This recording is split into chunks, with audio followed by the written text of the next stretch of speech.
And we're back on this President's Day weekend. Truly great to have you here. It's Gerald Glassford. Thanks so much for watching and listening from the Lakers Fast Break. Go ahead and catch my other shows, Inside Sports Fantasy Football, the Pop Culture Cosmos, where we cover the latest news and trends in pop culture each and every week, twice a week, where we get your podcast. Of course, Joe Soro.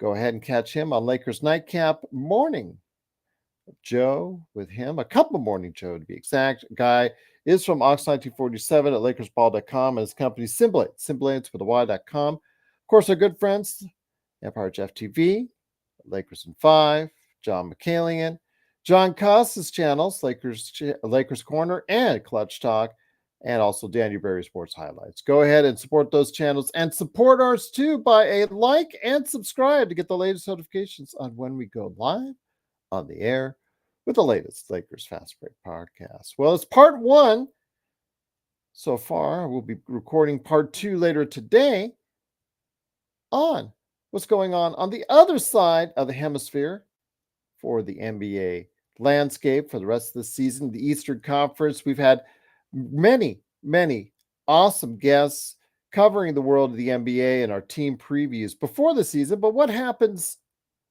right now in that lull before we get back from the All-Star break? Well, we thought we'd go ahead and cover what's going on the other side of the world when it comes to the Eastern Conference, and nobody is better out there than the 2 guests I will have. The first one is a great guest that's been here on more than one occasion. Always great to have him back, especially when it concerns the Orlando Magic, a team on the rise in the Eastern Conference. It is Alfred Ezman. Alfred, great to have you here. The guy from Fansided that he is. Alfred, cannot thank you enough for your patience this weekend, this President's Day weekend. Yeah, knowing that my family decided to go ahead and, just try to elongate things and delay our conversation. But I'm finally glad to be able to sit down and talk some basketball with you today, my friend. Yeah, Gerald, thank you for having me back. Always good to be on here, ready to talk some hoops. I caught a little bit of that All-Star game last night. A ton of defense being played per usual in that game. Yeah. Lockdown.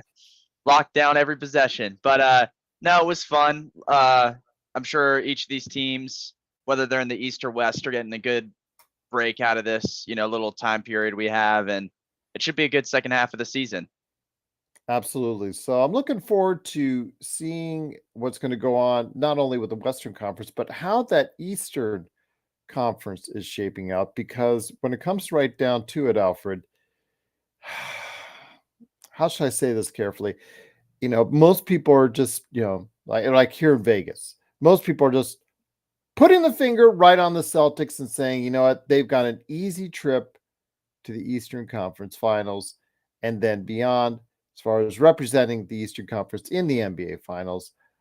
I'm not so sure it's always going to be that cut and dry, that easy. An injury could take things, completely out of control. But for now, Boston has looked like they're the team to beat in the Eastern Conference. Your thoughts on them and if they can be beaten? Then we'll go into exactly who might be the teams that could stand out in the Eastern Conference. Yeah, well, I mean, when I look at Boston, just from comparing them to the rest of the Eastern Conference, they're obviously the standout team. I think if you watch the NBA, you realize that they are, if I had to be forced to pick an NBA champion as of right now, who I think it would be, my answer is them. I think they're the most put together team in the league. I just did some number crunching on them last night. They're first in offensive efficiency, third in defensive efficiency. They're the second best team in the NBA in rebounding. They have a top 10 team assist to turnover ratio, which I like that stat, find it very important. And since we're, it's a Lakers channel, they have the second fewest personal fouls per game, only behind the Los Angeles Lakers, who give up the fewest personal fouls per game. So this team is well disciplined. They don't turn the ball over as much compared to how many times they pass it to their teammates, setting them up for scoring. They're the best offensive team in basketball, efficiency-wise. They're a top 5 defensive team. That's hard for anyone to beat as of right now. And really the catalyst of that has been the combination of Jason Tatum and Jaylen Brown and the playmaking they can provide off the wing. They're a tough team, and I think another sneaky part to this, dominance we've seen from them has been Derek White. I remember we talked about him heading into this All-Star break as a decent candidate, even though he didn't get the call. He was a very decent candidate for one. And he's been the guy to step up in need for Tatum or Brown when they're not scoring, or even just along with them, providing them providing those two some production as well. The other player on that team I'm impressed with a lot, who tends to be, I think, made fun of sometimes, but this year he's kind of, proven everyone wrong a little bit, is Kristaps. Kristaps has been very good in a role spot with Boston. Again, his scoring at all levels of the floor has been on display a little bit for them. I think what they've done is they've put a good team together as a whole, and they are the team to beat not only in the East, but in the NBA, I think, going forward. Wow, that's a statement right there. Once again, it is Alfred Ezman from Fansided. Please go ahead and check out his great work today at fansided.com. Alfred, so with that being said, okay, let's, before we get into teams, if, as the Lakers, we obviously don't want them to win number 18, don't want them to even come close. If there's a key place where they can be susceptible, or there's a key injury to a player that would derail the team in any way, let's just put it that way, what would you be pointing towards to as far as a factor in that happening? Well, I think, the one team that I look at in the East that kind of has, I think, an ability to put up a fight with them. They don't have him playing right now, but that's the Sixers and Embiid. I think Joel Embiid, again, history, is telling what I'm about to say no, but from what I can see is, let's say if the Celtics go into a series with Philly and they don't have Al Horford down there, an experienced big man who can, make Embiid work for it a lot. That's a little bit of trouble for Boston, because I don't know if they have that big matchup on defense to stop Joel Embiid from doing what he wants. And, you're going to obviously have Tyrese Maxey have his explosive scoring games that he's been doing all year. And I think that's the one weakness I could point out is down low on defense. If they have some injuries there, some of these big centers in the league, not even, let's say Boston gets to the finals and they play Denver again, who's, on the hunt for another ring, Jokic is going to become a big question mark for how they're going to stop him too. So I think that's one weakness that sticks out to me. But again, with this, how this team has been playing, the teams that they've lost to in the East as well have they've played at their pace almost a little bit. Two of their losses in the East have been to the Pacers this year. Now, I don't think Indiana is going to come out and beat them in 7 games. I just don't think they're, have the longevity to do that against a team like Boston. But it's these games that Indiana beat Boston in, the scores, are like 130 something to 130 something, 120 something, 120 something. They're high scoring, fast games. And that's, the product of Tyrese Halliburton and that squad that can score the basketball a lot. So those are the two things really that stand out with me. It's one, if something were to happen to their center depth, I think running into trouble with the big time, big players in the league like Embiid and even Giannis, I didn't mention him, out East. And then also if some of these teams, play to their pace and play a little fast with them, they can find themselves on the winning end of a game against Boston like Indiana has all season. Once again, it is Alfred Ezman. Please go ahead and check out his great work today covering the Orlando Magic for Fansided.com. I want to ask you this. Your Orlando Magic, but we'll get into the other teams and specifically hone in on some of the contenders in the East to what we see with the Boston Celtics. But I want to start with the Orlando Magic, a team that started out really hot, still, as of this point, has a record above 500.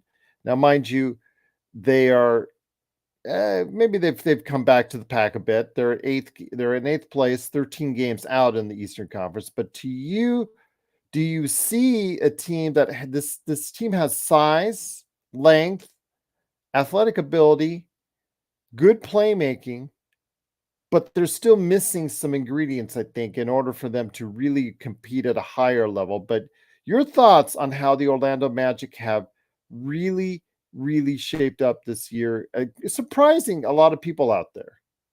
Yeah, definitely. I mean, this is a team that again, before this season, they're considered a lottery team every year, just a shoe-in for it. And they've kind of flipped the script this year, and I think a lot of that is due to the young talent they've been culminating over the course of time. It's all started to gel together and play as a whole unit, and you've gotten scoring out of your big wings, which is how Jeff Weltman's built this team up, is big players on the wings with Paolo and Franz. It's been built up with that, and it's led to some wins because I think once those two get into a groove, they're a hard pair to stop. The key that I found is if you get Paolo to have his 30-point games, which he's been having a good bit, and you get Franz to have 20 during that same game with them, the Orlando Magic usually win that game they're playing if those two score like that. I think the one keys going forward, just because I think at this point this team, they look like a play-in team at the very least, I'd say, for the Eastern Conference.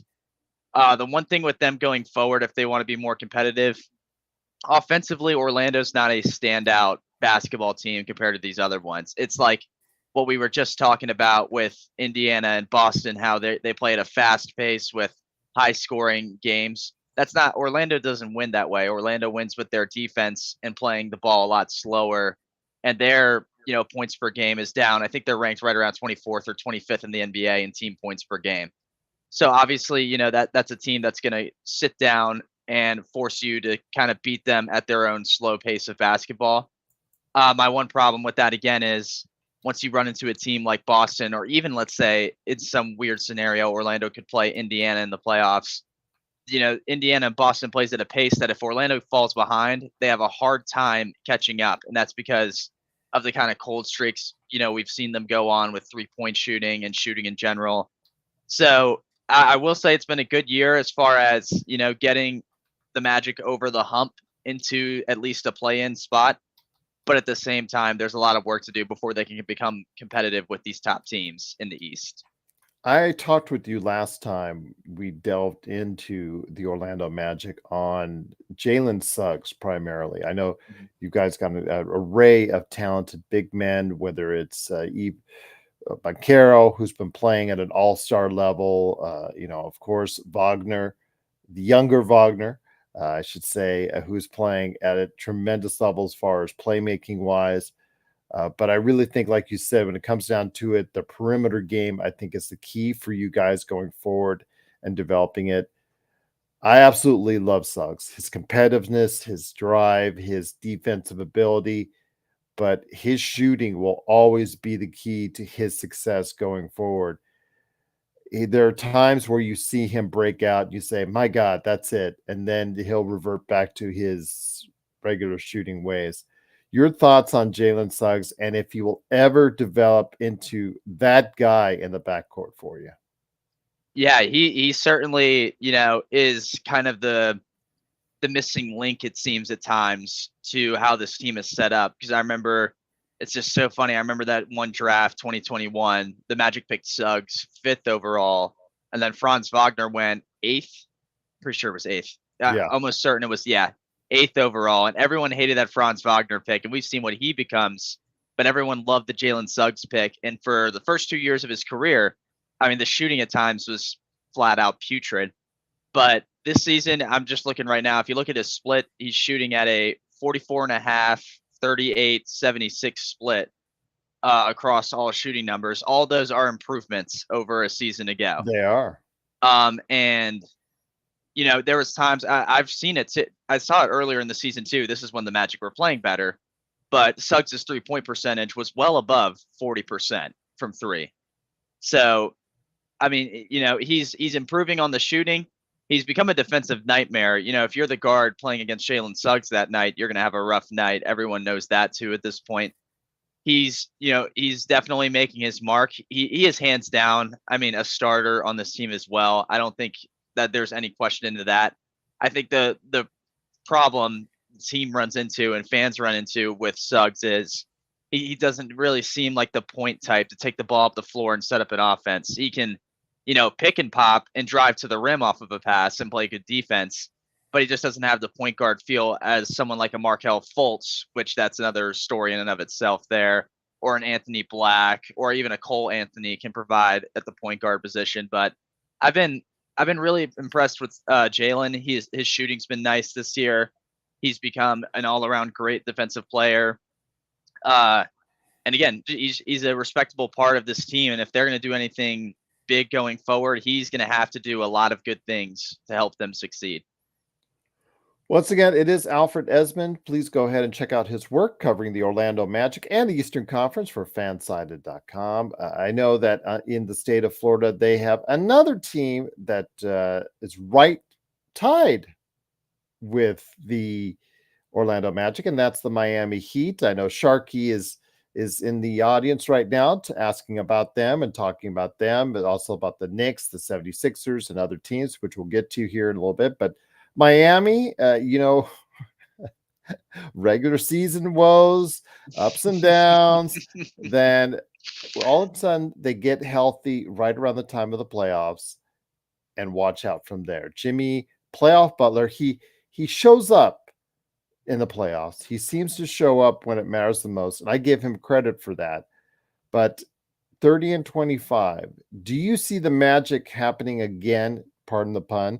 Do you see the je ne sais quoi for the Miami Heat happen again, where they came from literally nowhere, almost losing in the play-in twice, to just go ahead and dismantle the Milwaukee Bucks on their way to a finals run?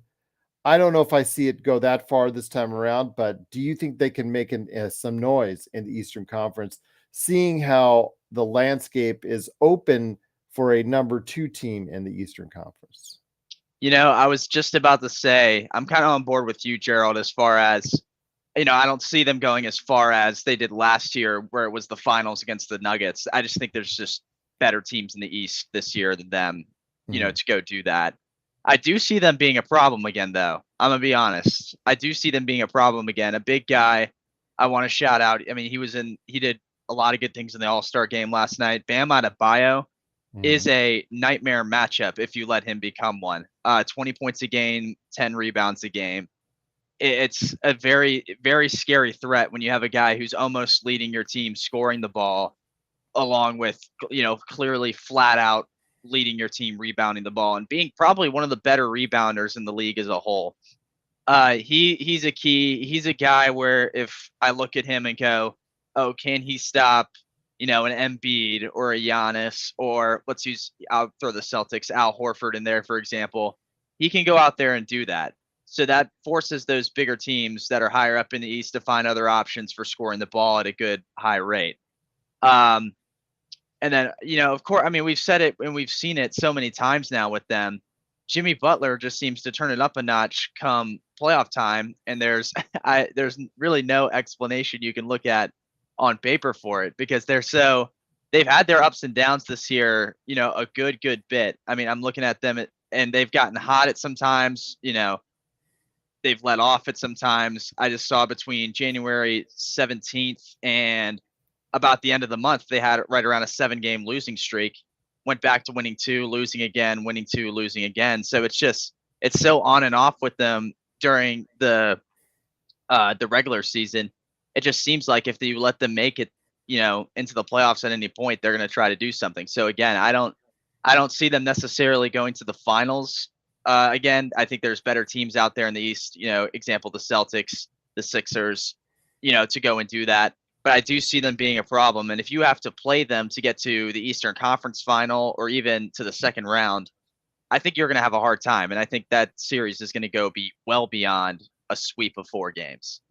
One team, before we get back into contenders in the East, that won't be a problem for anybody out there in the Eastern Conference is the Brooklyn Nets, reeling, looking really dismal this season, 21-33 overall. They just fired their head coach, Jacques Vaughn, earlier this morning as we were recording this.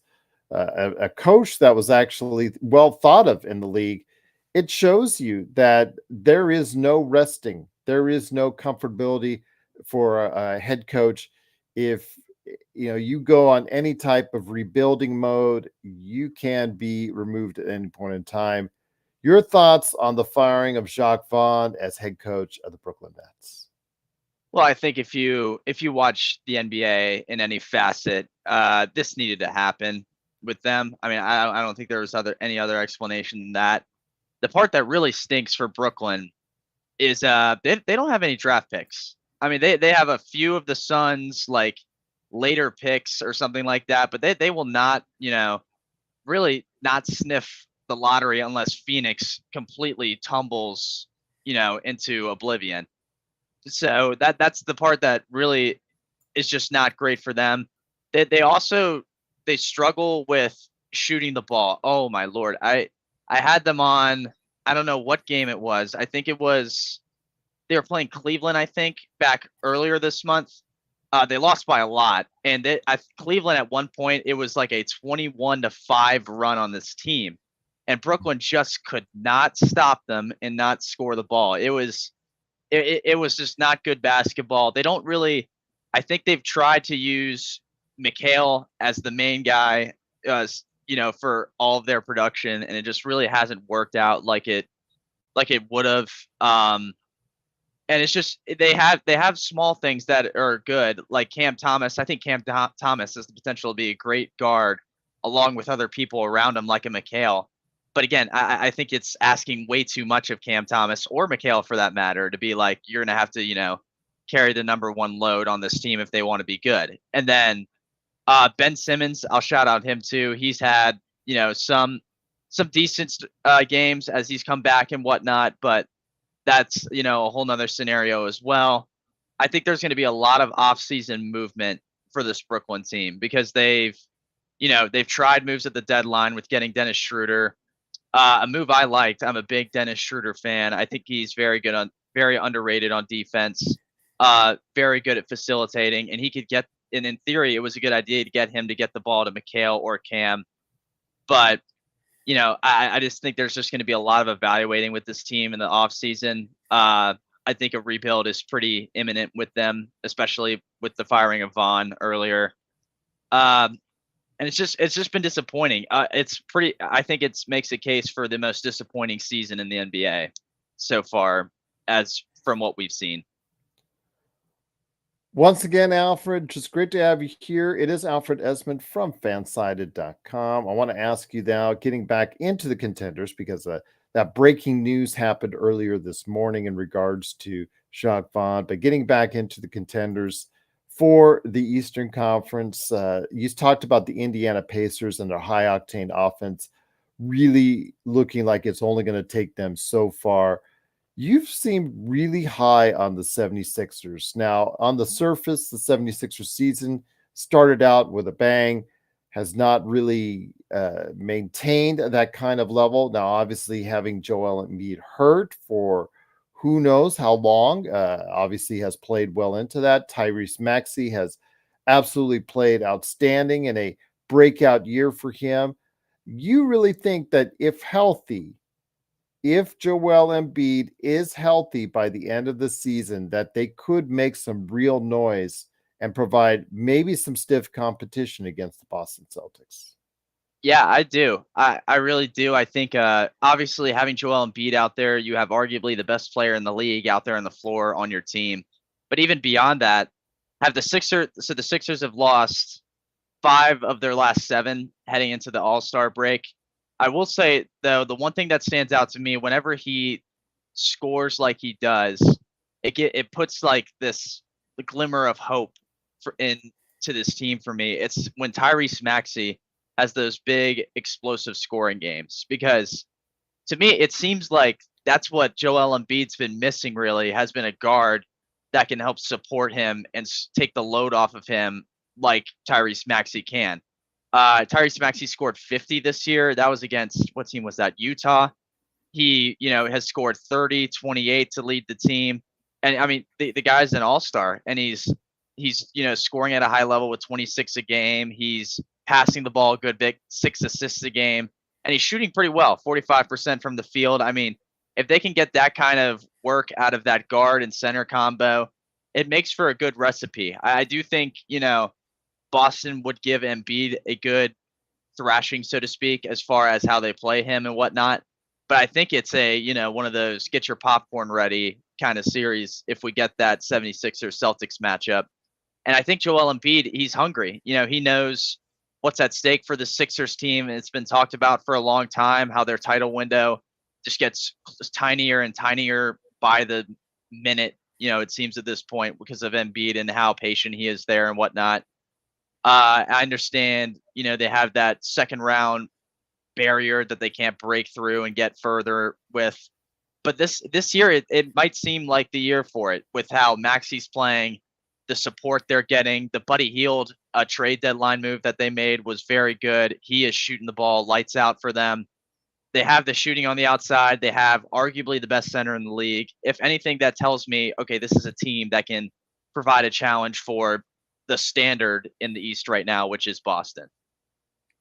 Well, we'll see obviously what happens, but if Philadelphia, can find any health for Joel Embiid, that will be a key for them if they can compete. But at least they have probably one of the, I should say, most advantageous off seasons. The way they have set themselves up financially, a lot of cap space, some picks, some options for them moving forward. I know that the Lakers, that's something that they were talking about, that we have the 3 picks, going into the offseason. That's what we're targeting for a bigger player or a player that can make a bigger impact on the team. Well, there's going to be a lot of teams out there that have extra added assets. And I know Philadelphia with its cap space will also be one of them as well. So definitely interested to see what happens in Philly if Joel Embiid can find health and be able to help Philadelphia now in the Eastern Conference. But we're forgetting about a team that I think that has also had a lot of injuries, but all those players, I believe, for the New York Knicks can and will come back in enough time to gel as a unit. And with the acquisition of OG Anunoby seemingly being a good fit for them, the New York Knicks, I would say, do not write them off as a candidate that can go to the Eastern Conference Finals. That's very well put, actually. I'll go with that too. They are, a team that if you're telling me right now they could go to the Eastern Conference Finals, I'd say, yeah, they absolutely can with the way they play at times. I think that we all know the centerpiece to this at this point is Jalen Brunson, in my opinion. I mean, that guy has been unbelievable this year. New York has long been without a point guard or really any guard that can do what he does. Since I've been alive, it seems like they really haven't had a guy like that. So shout out to New York for that. Looking at Jalen, I mean, he's right around, I believe it's 27 points a game. Let me see to make sure. Yes, 27 points a game, 6.5 assists. He's facilitating. He's scoring. New York looks good. They did have 4 straight losses heading into the All-Star break, but the injuries they all had, you mentioned it too, Gerald, all the injuries they've had. The injuries they had during those 4 games, no Hartenstein, no OG, no Mitchell Robinson, and no Julius Randle. That's a lot of big bodies you don't have out there on that floor. So I think, that obviously if New York is in that kind of scenario come playoff time, I don't really see them doing a whole lot. But if they have Julius Randle, Hartenstein, and the rest of those bigger defensive guys in there, they can be a problem for a lot of teams. They had a 9-game win streak. I remember back during January and a little bit into February. They scored a lot too. They were over 105 points in each of those wins.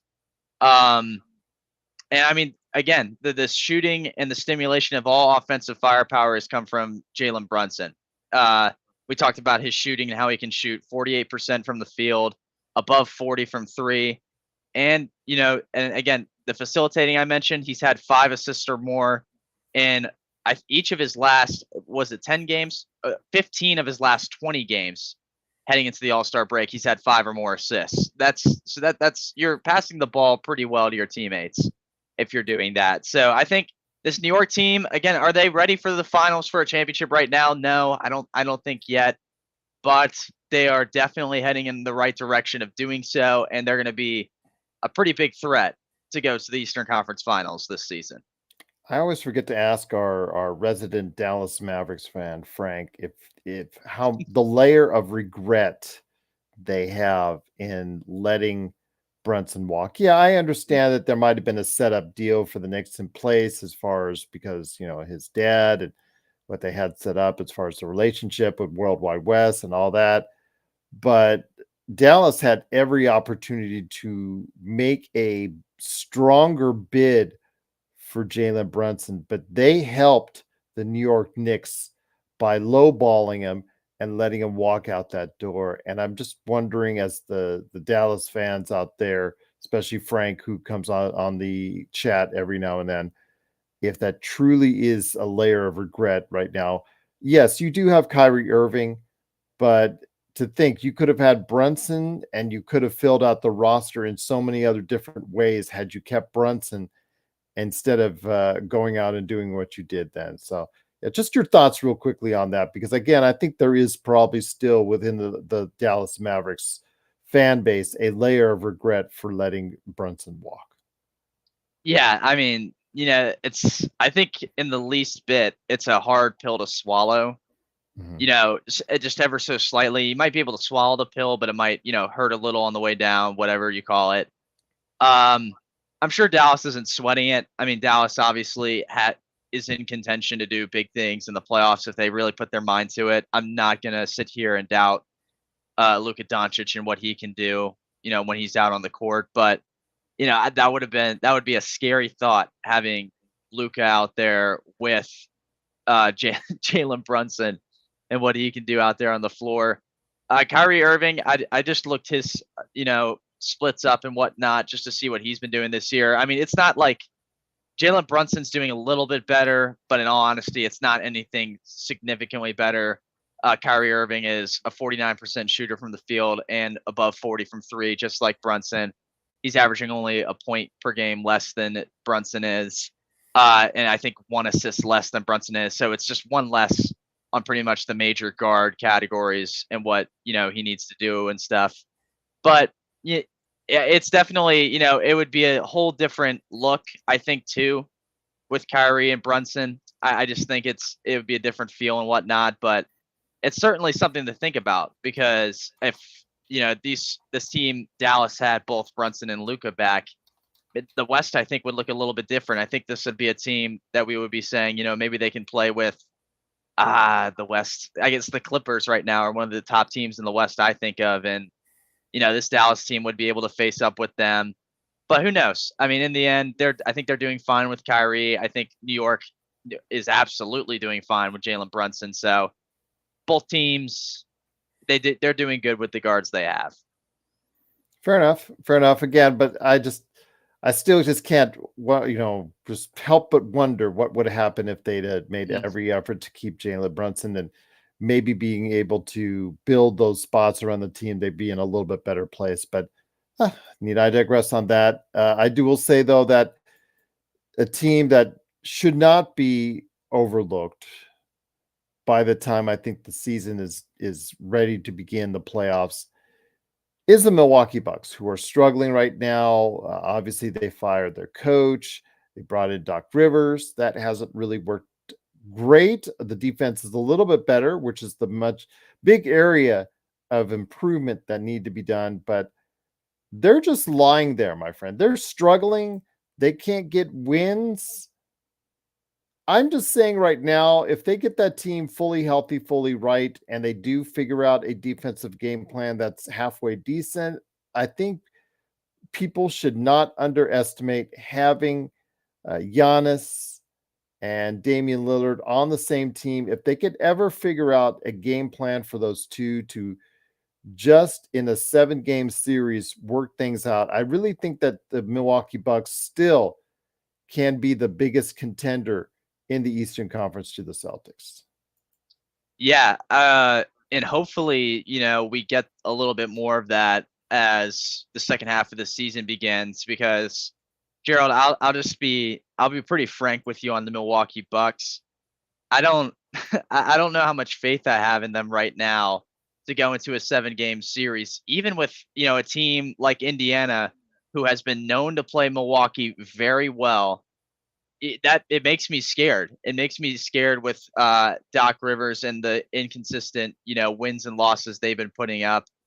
I don't see it right now. Granted, the defense has been better, and this conversation is definitely going to be just a lot different, even a month from now in late March as the season's coming to a close, on what this team looks like. I do think though, when you talk about a 1-2 punch, I don't know how much better you can get than Dame Lillard and Giannis. I mean, those two, you got a guy who could slash to the rim, finish strong and pretty much finish over the top of everyone he plays. And then Damian Lillard is still, striping it up from 3-point range. I think, we just have to wait and see on them. I do think it's a little bit more of a conversation that needs to be had later in the season. I still find it weird overall. I hate to keep harping on it that they would fire Griffin with the record they have and bring in a guy like Doc Rivers to fix the defense up. Yet, we all know Doc Rivers' playoff history is not that great. And better not get a team up. Better not get his team up 3-1 in the playoff series. I was about to say. I mean, if Milwaukee does what I think they're going to do and bring in Doc Rivers, they better at least get to the finals again, because they need to make this look good. And I think there's potential to do so. I definitely think there is. Again, we just gotta. I think we just kind of gotta wait on it and see it gel a little more. I think they're the biggest wild card. I think they're the biggest wild card of any team in the Eastern Conference, because they could literally do the flame out act like they did last year, Alfred. Mm-hmm. But if Giannis and Lillard average over 30 together in a playoff series, watch out. Right. Oh, yeah. Yeah, I definitely think so too. And I just saw, by the way, this is actually, honestly, if I go back to Lillard and look at him, it hasn't been like the year's been good for him, but he was an all-star. It's obviously been a good year for him. But when I look at it compared to his other years, it's not, hasn't been as great yet as I would like, honestly. You look at the shooting, 42% from the field and 35% from three. That's good for Damian Lillard. But at the same time, I'm almost certain we could go back and look at some years in Portland and see better years Damian Lillard's had. So maybe that gets fixed too. And if that, helps their Milwaukee's offense combined with Doc Rivers and his defensive mindset, maybe that turns this team around into something, that can compete with, I guess, both Boston and Philly. I'll throw them in the group with them up there. So we'll just have to wait and see. But again, this conversation is going to be totally different come late March, early April, when the playoffs begin. Once again, it's Alfred Ezman. Please go ahead and support him today on his work with the Orlando Magic on Fansided.com. Alfred, I know that we've kind of not talked about a certain team that sits at second place that has done an amazing job in the past couple months. Mm-hmm. Actually, the team after the turn of the calendar year that's probably played at the highest level of any NBA team. It's a team I'll be going into great detail, hopefully later today, with Mike Angolano in the second part of my Eastern Conference look, as far as the Eastern Conference is concerned. That is the Cleveland Cavaliers. And the Cleveland Cavaliers, even when they didn't have two of their key starters out, when they had them out, they still played well in January and in February. They've won 9 out of the last 10 games, really looking good, but people are still doubting them. People are still strongly giving them no chance in the playoffs to compete against the Boston Celtics. Your thoughts, your perceptions on the Cleveland Cavs and what they can do come postseason? Well, I'll say this, obviously there's concerns with Cleveland. You talked about, a crash and burn thing with Milwaukee. We kind of saw that a little with Cleveland against the Knicks. They had a little, crash and burn episode in the playoffs last year as well with them. But I'm going to give them credit where credit's due. Cleveland right now, they've played exceptional heading into the All-Star break. They have one loss, or they have 2 losses since January 3rd. Two losses. I mean, that's something exceptional. And again, I think the centerpiece for it, obviously, for this team is Donovan Mitchell as a whole. 28 points a game. He's had an unbelievable year scoring, 6 assists a game, almost 2 steals a game. assist to turnover ratio well above 2. I mean, he's doing all the things you need to do to be a team leader, for Cleveland as they head, into the second half of the season and whatnot. And they're playing like they can be one of these best teams in the East. I'm not going to deny that of them either. My one thing about them, though, when I look at them heading into a 7-game playoff series against some of these other top Eastern Conference teams is, are you going to get what you get out of Donovan Mitchell, even in the slightest, from these other players? Because I look at the points, each player gets a game on this team, and there is a big drop off between Donovan Mitchell and then Darius Garland, who's the second highest scoring player on the team at 18 points a game. It's a 10-point difference. I do think, and again, I don't know if I'm not saying Darius Garland needs to go out there and score 35 points in each game in the playoff series. He doesn't. But that's my one worry when I look at them is, are they going to be able to have other guys that can score when these top East teams go, all right, we're going to lock in on Donovan and we're going to force the other guys on Cleveland to try to catch up with our fast-paced, game and lead we have right now, i.e. Boston is an example I'd use in that if they were to play them in a series. So because that's the thing. Boston can throw White and others at they can just throw. They can throw a ton of size. They can throw a ton of looks at Mitchell, which is going to be pretty hard to stop. Yeah, and they picked up another guy in Boston too. I don't think we've talked about yet. Jaden Springer at the deadline, snagging him from Philly. Holiday's there, I'm not talking. Yeah, I mean, they have a lot of good defenders on that team that can stop guys if they need to. So it's something to look into and see. So that's my one worry with Cleveland is that, what they've been doing is great. I just said they have like 2 losses in the calendar year 2024 so far. But heading into the playoffs, my worry is if they run into a team that's as hot as Boston or even Philly, or even let's say if Milwaukee all works out over there for them. I don't know if Cleveland's going to be able to have the facilities to keep up this high scoring pace that some of these other teams play at. But again, time will tell. I could have a completely different answer by the time we get to later in the year. So you have said, and again, we prefaced it. We'll wrap it around to where we were in the beginning with your thoughts on Boston. I mean, obviously their dominance, it does not look like it. They can be stopped, in your opinion, unless something really goes off the rails because, they don't have a whole lot of depth, but they've got depth in the right places. They've got a starting 5 that's really, really has gelled, really has played well, and maybe 6, 7, I'd say probably 7 deep.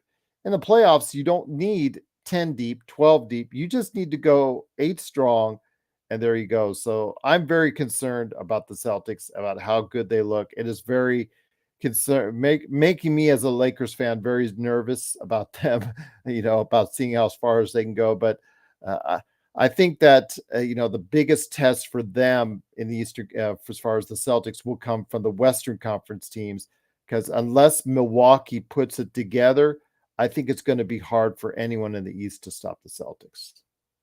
Yeah, and again, just from a feel standpoint of how that team looks, I don't really think, there's been a point this season yet where I look at them and go, oh, well, they have been, they've been playing a little off lately. I don't think I've ever said that about Boston yet this year. They've just always seemed to keep their high level of basketball up. And I remember one game versus the Lakers without LeBron or AD that they kind of looked a little shaky. I remember that one too. I'll give you guys your credit there. That was a good win.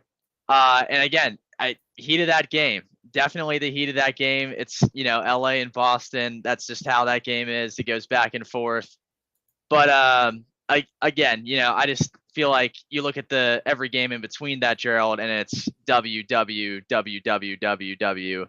And I'm just like, this team, it just seems like if you were to meet up with them for 7 games straight, they're going to win 4 before you can. So I don't know. They don't really have. I tried to come up with a weakness when you asked me as far as their center depth and how if they have one guy out, that could be a domino effect when it comes to playing Embiid. But as of right now, again, like I've said before, that they're my pick as the NBA champion in this league. If I had to give you one right now today. Fair enough indeed, but it is Alfred Ezman. Please go ahead and support him today at fansided.com. So before we head on out, it is time for your magic pitch, my friend. What are you working on? What do you want the people out there to know? What's going on with Alfred Ezman? And what do you think people need to go ahead and check out when it concerns your great work at Fansided? Yeah, so just to be frankly honest with you guys, I haven't been working on Magic stuff as much recently, and that is due to baseball season pretty much being here at this point with spring training starting and the college baseball season starting. I'm doing some preview work and podcasting over at SEC 14, doing SEC baseball. I know, the Laker crowd in here, that might not be the biggest sport you guys are into. And it's kind of random. Ohtani, I guess, especially Joe Soro, my comrade in arms. He is a huge Dodger fan. So of course, okay. They're all the Dodgers fans are changing Major League Baseball and calling it this League Ohtani now from now on. Right. Right. Yes. Yeah. If there are any Dodgers fans out there, by the way, just so you guys know, there's no excuse to lose this World Series this year at all. I'd probably say next year. If you get a healthy Ohtani next year and he comes back from the injury and is being able to pitch and hit, I'd probably say myself that there would be more apt for a title run. Although, again, like you said, with the lineup that they have this year, they should, as long as their pitching hold out, like that's almost every team in baseball. Right. As long as their pitching holds out, they'll be in the mix. So right. Yeah. No, so. my mouth's definitely a little big now that Joe's not here. So I'll say what I feel about this LA Dodger team. But in all seriousness, SEC 14, I'm doing college baseball over there with them. I've been doing a lot of stuff with Rays Colored Glasses. It's the Fansided blog for the Tampa Bay Rays. A lot of preview stuff for them. I'll have more out. Obviously, their first spring training game is in 5 days, I believe, against the Atlanta Braves. Right around the corner. So yeah, right there. I'll have a lot of stuff with them. I actually am doing some stuff for the Magic today. I'll have an article out there about Wendell Carter and how he's looking offensively and whether or not that needs to grow the second half of the season. It does, but I talk about it all in my my next thing coming out. And then NFL offseason obviously just started. Super Bowl happened. Chiefs won again. So my stuff for the Buffalo Bills will just be what they can do heading into the offseason as far as their cap space situation. It's not pretty. So how they're going to work their way around that. And really, that's about all I've got. I'm also doing some college basketball stuff on the side. Just random little pieces about teams that are kind of up and coming, teams you don't hear about as much. For example, the Dayton Flyers, Houston Cougars. I guess you hear about Houston a good bit, but they're a smaller school. Oh, Kelvin Sampson will tell you, while he's positioned himself for every single job of the past 5 years and 5 years ahead, just letting you know, his agent is putting him in the mix for all these jobs. He's doing, all kidding aside, a damn good job in Houston right now. So yes. Oh God, yeah. I mean, they're a nightmare to play against. Scoring the ball, they're really good on defense. I just did something on them. Don't know. I'll have something this week for college basketball. I'll figure out something to write about when I go back and look. But that's the other stuff I'm doing too. So a lot of stuff. Sports seasons are transitioning. We're leaving. We've not even just leaving. Left football, basketball's heating up, baseball's about to start. Just a lot of different things going on. That's what I got, and that's really it. Well, before you go, Bloodhound mentioned SEC baseball and Florida's Jack Caglione as being quite a good player. So you see him. Has he already been drafted? No, he'll be drafted this next draft. He's going to be for sure a top 5 pick. In my opinion, he should go number 1, but top 5, I believe, by everyone's standards at this point. Yeah, Bloodhound is already on that one. So yeah, definitely look to hear more from Alfred Ezman at Fansided. Alfred, again, I appreciate you coming back on with me today. Apologies for yesterday. The girls decided just to do what they wanted to do and had Dad tag along for the ride, but all good. Appreciate it. I appreciate you coming back on.